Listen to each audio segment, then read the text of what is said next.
Everybody good? All right, we're just getting started. Had a chance to clean up and go through the film. A lot of it's what we thought. I got asked some questions, though, the other night post-game, and I said I needed to look. I think looking at it, we're really disappointed that we missed an opportunity. Kind of feel like it was one of those games that we lost more than we got beat, and that's frustrating. We didn't make ourselves hard to beat as a football team. And we had a lot of opportunities. We missed those opportunities to be 3-0. I think defensively we played really well. Great effort, forcing turnovers, big stops.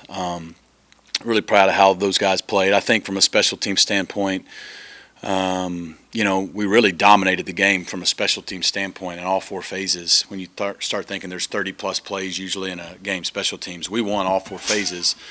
The problem is, we had two critical holding penalties that hurt our field position, and then we had the unfortunate ball bounce and hit us in the back and give them a turnover. And that's kind of where we are in teams right now. We're actually a lot better on teams this year, but we've kind of had one play every game that's just been critical. And so if we can clean up the critical disaster play, I think we're getting better on teams. Offensively, it's not to our standard. It was a very poor performance. We knew that live. Everybody did. I thought they played hard. I thought we played physical. We blocked extremely well on the perimeter and did things that are evidence that we played hard, but we did not play well. We were very undisciplined in how we performed, and that's I think probably the frustration you felt in me after the game, and I know our fan base and everyone else felt it too. So, but I'm excited that we're moving forward. They're all things that I know we can fix and improve on as we turn the page and get ready to move on. Unfortunately, we went 2-1 in the first quarter of our season, had a chance to go 3-0. We didn't do it. When it comes to the quarterback situation, I think we've got a clear direction now on consistency. Kevin Jennings is going to be our starting quarterback. Preston will serve as the backup. It was not an easy decision in terms of the fact that Preston's a winner. He loves this place. He's given a lot to this program. It is not all about Preston. It's just this gives our team the best chance moving forward right now, and that's what we're going to do. But like I said, he's a winner. It's not the last you'll hear of Preston Stone, but that's what we're going to do with Kevin moving forward, and we got a lot of confidence in our football team to clean up the things we need to clean up. Can you kind of talk about the factors that led into Kevin a little more with Kevin becoming starter? Was it how he was moving the offense last game? Do you think it's been over the course of this season? Yeah, there's a lot of factors. It wasn't one game or one moment. Like I said, both guys have had a lot of success and won a lot. We're not performing well offensively, but it does, if you just watch and you do look at all the evidence, we've moved the ball better at the beginning of this season when he's in there as a team. And again, that's not always on the quarterback. Early drives the other night, we had a lot of busts and protections and other things that aren't on the quarterback that really contributed to some of the early issues. So that's frustrating, but that's why I said it's not just one snapshot of anything. We feel like it gives us the best chance to win with this team.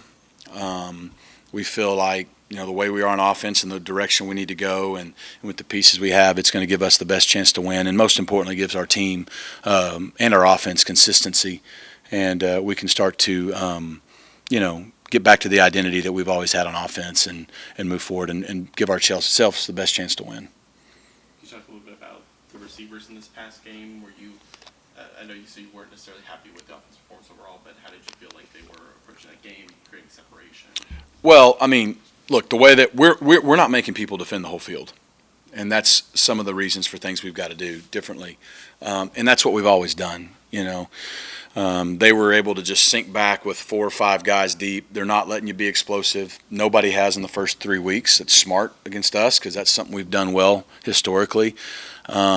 And they're packing it in, and we're able to run the ball, but you can't be overly explosive running the ball. And so that's why you saw the other night we had tons of 8, 10, 12-play drives, and then we blew it in the red zone. The difference in the game was we had the ball inside the 10 basically 3 times and got 0 points. We went for it on 4th and 1, didn't execute. We should have scored a touchdown. We didn't execute. That's the undisciplined piece that we got to fix. Then we fumble at the 5, and then we throw an interception at the 5. You kick 3 field goals there, you win the game. And field goals aren't good. The other 2 times we did kick field goals. So we were there 5 times, got 0 touchdowns. That's almost unheard of for us. And so, the way they're playing us, we got to make people defend the whole field. and we can't let them do that to us. So the receivers didn't have any one-on-one opportunities to separate. They didn't play a lot of man coverage. It was a lot of zone coverage. A lot of guys were double teamed. That's why you saw we were able to get some things going in the middle of the field. But I don't think the receivers necessarily played poorly when we threw it to them. They caught it and made plays, but we didn't have a lot of opportunities. But we've got to do things as an offense to make people defend us differently so we can open up the opportunities we need. Offensive line, just kind of where do you see that settling, and is it about moving it around again, or is it just getting that group that you primarily use? I think we still kind of know the 5 or 6 guys. We may look at the right matchups in terms of that. I mean, we were really poor. I mean, again, I've told you, a team that's more of a 4-down front, they came out in an odd stack look. We did not handle that well the first 2 drives. But even then, the issues we had were all really self-inflicted, The first 3rd down, it is 3rd and 11, so that's tough, but we just didn't execute a basic pass off of a twist. The second drive, the very first play, we try to play action, and our running back and our guard don't execute the protection on a blitz. And we're going to have a chance for a big play there. Instead, now it's 2nd and 20. I mean, we've just gone backwards in those moments. We had to play a critical drive that ended up giving them good field position and scoring, where we try to throw it down the field on 1st down, and we get a holding call, and now it's 1st and 20. So it's, again, I'm not taking away. We lost to a good opponent that played well and played hard. It was a really tight, close, physical defensive game, but, man, we did a lot of things to beat ourselves. And good teams make themselves hard to beat. It's what we did last year. And we just did not make ourselves hard to beat Friday night, and we lost the opportunity to win. With some of that, do you approach this open week maybe doing a little more full-speed stuff than you would normally like to do in a bye week? Yeah, I mean, there's a fine line. We're going to make sure we've got a long 9 games still left in a long season and a physical season. We're about to play the hardest 3-game stretch SMU's played in 30 years. I mean, it just is what it is. We're about to go TCU, Florida State, Louisville. SMU's not played a 3-game stretch like that in anybody on our football team's lifetime. So we're going to be smart. This week does give us a chance. We're fairly healthy after the first 3 games. We got some guys that are normal bumps and bruises and a few guys that are nicked up. But, get our guys to feeling as fresh as they can by next Saturday. At the same time, there's a lot of work to be done, to your point. And it's early in the season. I think you approach maybe a bye week in week 4 for us, 3 for everyone else, different than maybe the other 2. We're going to get our work in, but, we've been smart. I think today's Tuesday, and we've not had a full practice yet. Normally we would have today, but we are going to tomorrow and Thursday, and we'll get running around Friday. So we're going to, I think, do a good job balancing and getting the work in. We were always going to do full speed stuff, but we're not going to be crazy, because we're going to get after it again next week and get ready to go play. It's early on, but initial kind of impressions of TCU, and I'll have another. Yeah, I'll be, got to watch them play the Stanford game, and then I've now seen their other game. Offensively they're the same. They're explosive. They got really good playmakers. I know they're getting the ball to Savion a lot, but they got a lot of other dudes that are really good football players. They got good running backs. They got great tight ends. Quarterback's a really good player. He's solid, man. He's accurate. He gets the ball out. If you give him an opportunity, he's going to make you hurt. He's not going to miss open guys, and he's not going to not know where to go with the ball and take sacks and stuff. So, I think they're really, really good on offense. I mean, they score points, and even their first game, when they weren't scoring, it was more self-inflicted, and they got that figured out. So, and then I think defensively, they made a change with Andy, and they know they want to be more aggressive. They blitz a ton.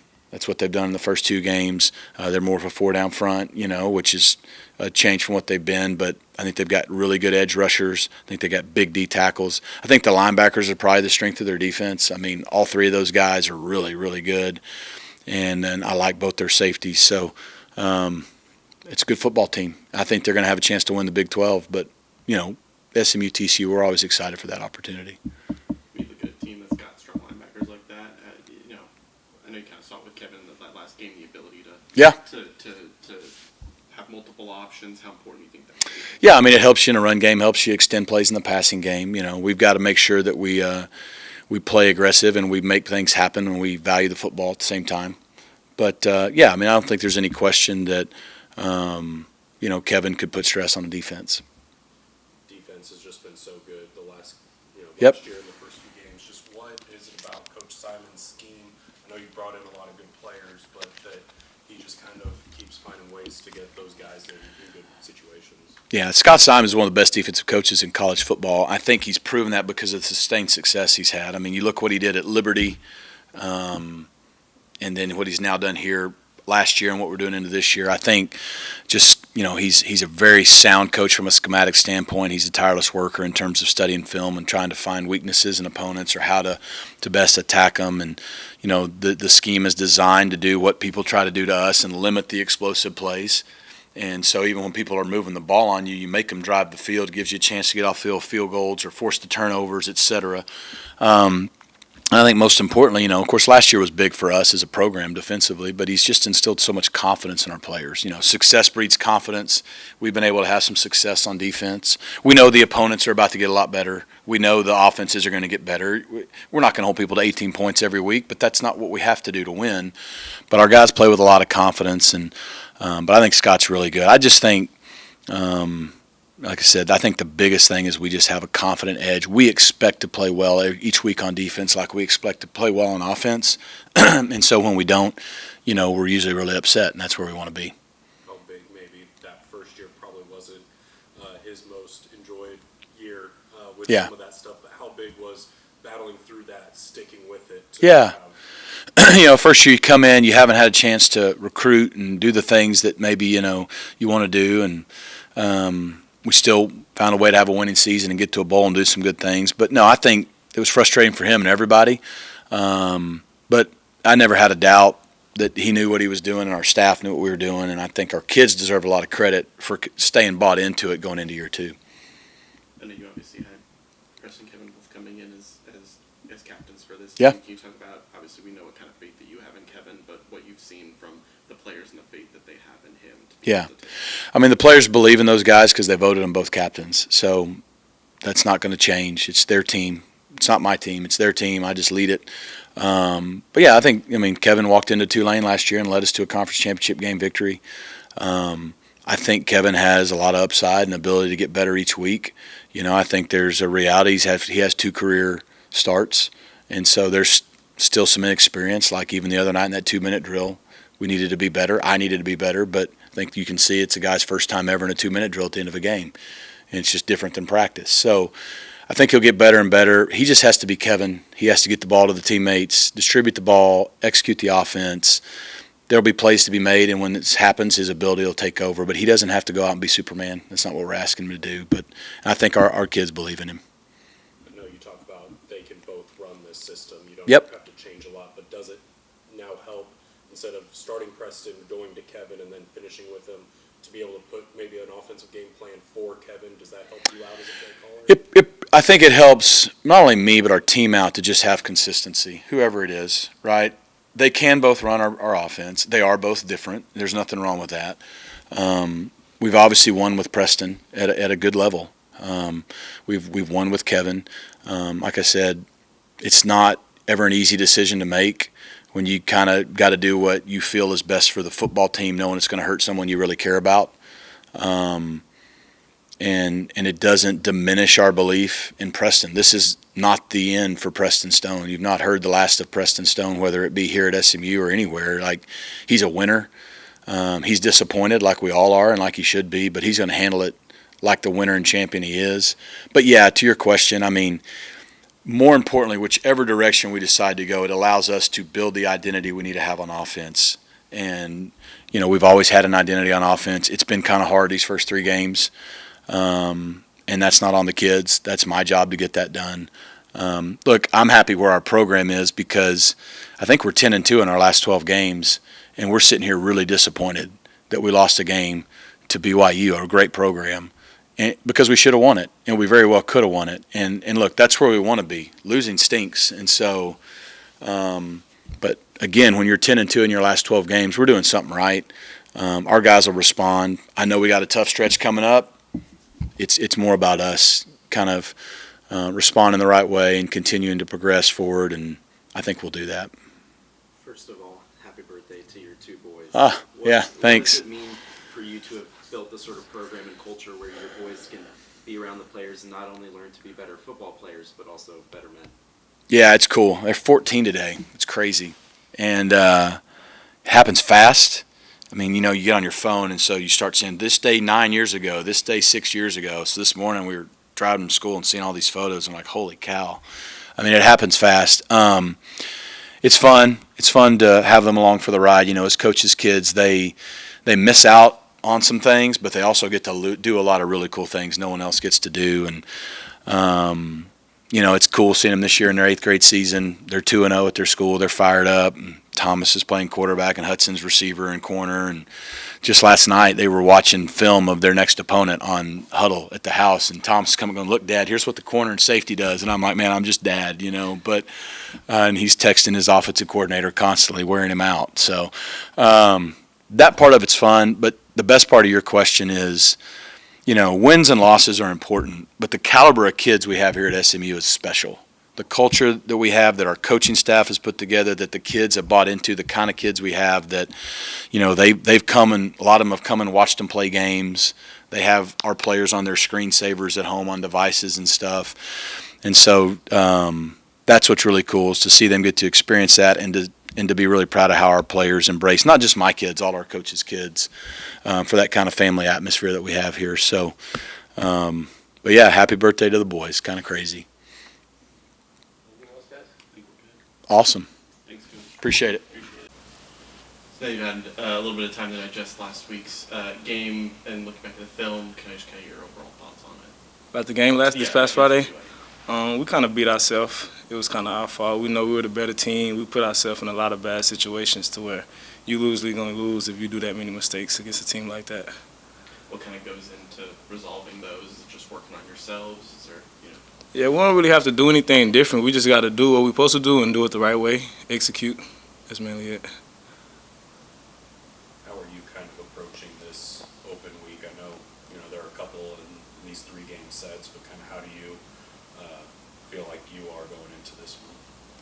Just get ready to play a big game, make sure my body ready, I'm ready mentally, and just make sure I'm ready to give whatever I need to give for this game against TCU, because we know that's like one of the main red flags on our schedule this week. We just learned that Kevin will be the starting quarterback moving forward. Can you kind of talk about your experience, you know, with him running the offense and the kind of confidence that we've heard that the team has in him? We definitely believe in Kevin, because he came in last year and finished the season for us when P had an injury, so we just like no fall off and no doubt in him. We're very confident in him. We know he'll do very well, lead us the way. How does he kind of go about leading? You know, some people are a little bit more talkative, some people more by example. How do you kind of notice his leadership? Kevin kind of the opposite. He's a quiet person. He don't really talk, but when he's out there, that's how you know he's confident, because he's talking to everybody, communicating, make sure everybody know what we're supposed to do. If he want to check anything, or if he's trying to communicate something to us from coach, he'll tell us. So he's very talkative and communicative, a good leader on the field. How important was it to have the experience with Kevin at quarterback a little bit at the end of last year and obviously at the beginning of this year now, to where you shouldn't have to maybe adjust as much? That kind of was a good thing, even though it was bad, but it happened for a reason. So I guess that reason for that was how this season's going. He came in, so it's like this is not our first time ever playing with him to see what he can do, what he's capable of. We watched him play at a good high level in the championship game, so we can't really ask for nothing more. Just ask for him to do whatever he's been doing and just lead us the way. Does it help having a guy instead of kind of that back and forth that it's been through the first few games? Yeah, it kind of will help. I won't say it's a big difference, but yeah, it kind of will help, because it's just somebody out there, and you know that's who's going to be out there, so he's getting the feel of everything for the whole time that he's out there instead of going out there and coming back. But it's kind of like, it don't matter, but it definitely plays a part in just him being out there. We know his type of player, his type of skill, and what he brings to the table will be out there the whole time. How does kind of the receiver room go about making sure, I mean, obviously you've played plenty with Kevin already this year, but go about making sure that, you know, the quarterback's job is easy, you can get comfortable in these, you know, these next couple games, because as Coach has mentioned, this is going to be one of the toughest 3-game stretches that SMU team has ever faced. We just try to make it as easy as possible on him, make sure we're in the right spots, in the right areas, doing everything we can do is right, so that it's like not as much on his table and he have to be a superstar, and he just manage the game as much as he need to, just help him as much as he can, and take as much off his table as we can. What's it been like? You've been here where during times where the SMU offense has to put up a ton of points in order to win a game. What's it like kind of these last couple of years where the defense has really kind of transformed and stepped up? it's a blessing, especially for like us on offense, to where, like you said, we had to score 40, 50 points, and now we have games like last weekend. We know our defense will hold them to as many as low points as possible, and we can have that many mistakes, and our defense still keep us in the game. Because a lot of teams, the defense won't hold a team that long, and your offense not giving nothing back or not feeding back off anything and not scoring. Because we didn't score a touchdown, and we were still in the game because of our defense. I think we're good. Appreciate it. Thank y'all.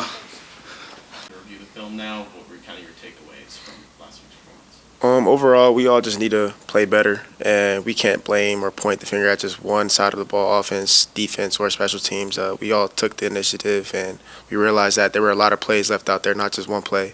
So we all know that we have to take this bye week very seriously and fix what we need to fix, because we also are like one of the teams in Texas who have like the most penalties. So we know we have to fix ourselves.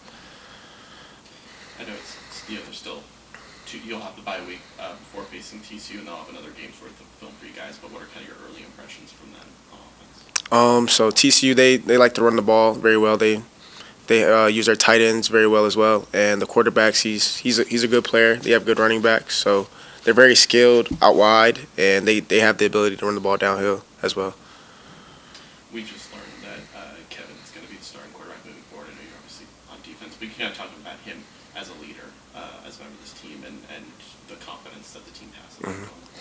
Both Kevin and Preston are both tremendous leaders, and the fact that Kevin is becoming the starting quarterback, he took that role under Preston. So Preston taught him a lot of things like that people don't really know, and I've seen Kevin grown from a little boy to like a mature young adult now. Just being here it's my second year, so kind of looking at him now as the starting quarterback, he's ready to go. I believe so. So.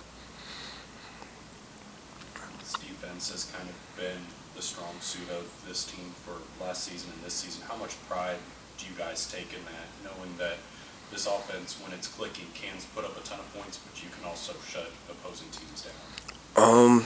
We take a tremendous pride in that. SMU hasn't been known for defense in the past, but now like that, we got a lot of our guys here now. We want this to be a defensive school. Not just saying like we don't believe the offense will do their job, but we take a lot of pride as a defense. Like we believe that we should have won that game ourselves. So that just goes to show you that the standard is high on defense, and we're not going to lower it for any team, no matter who we play or no matter who's out there on the field. What's it like playing in a Scott Simons coach defense? I like it. It's kind of similar to the NFL style, because I watch a lot of the NFL games, and watching like the 49ers yesterday, they run a lot of cover 3, a lot of simulated pressures, and I believe Coach Simons does his best to simulate the NFL defense to get us ready for the next level. How much during this week do you have a feel for how much this week will be TCU, or is this week a lot of you guys before going into game week? How do you kind of see this bye week going for you guys? I see this week as a week preparation, but also to get ourselves healthy. It's a lot of guys who may need to get themselves mentally and physically right. So we're going to focus on us right now, kind of take some of the physicality out of it a little bit, but mentally we're going to get right, and we're going to focus on TCU in the back end. I'm sure there's motivation to bounce back, but is there any extra motivation knowing it's against, SMU's rival, or is it just another game? Nah, this is like, I'm not going to say it's our Super Bowl, but like we owe it to not just ourselves but to the fans as well, that like we need to get back. Like, and this is my last year too. Like, I want that iron skillet for sure. So we're going to do our best to get it this year. A lot has been made, about the schedule as a whole, but Coach talked about it. This 3-week stretch of TCU, Florida State, and then going to Louisville is something that, hasn't been done in a while. How do you, like you said, kind of just get ready for kind of that kind of schedule and those games coming up? For me, I know we get caught up in the name like TCU, FSU, Louisville, but every game to me, and I know a lot of guys on the team, are a big game. Like Nevada was a big game for us. We weren't blowing them out. HCU was a big game for us. So like we're not going to really focus on seeing these as like tremendous, huge different games, but we're going to kind of stay the course and treat all these games coming up as the same game. Like we got to play our hearts out, and from here on out, we're not trying to lose any more games. We're good. Okay. Appreciate y'all. Thank y'all.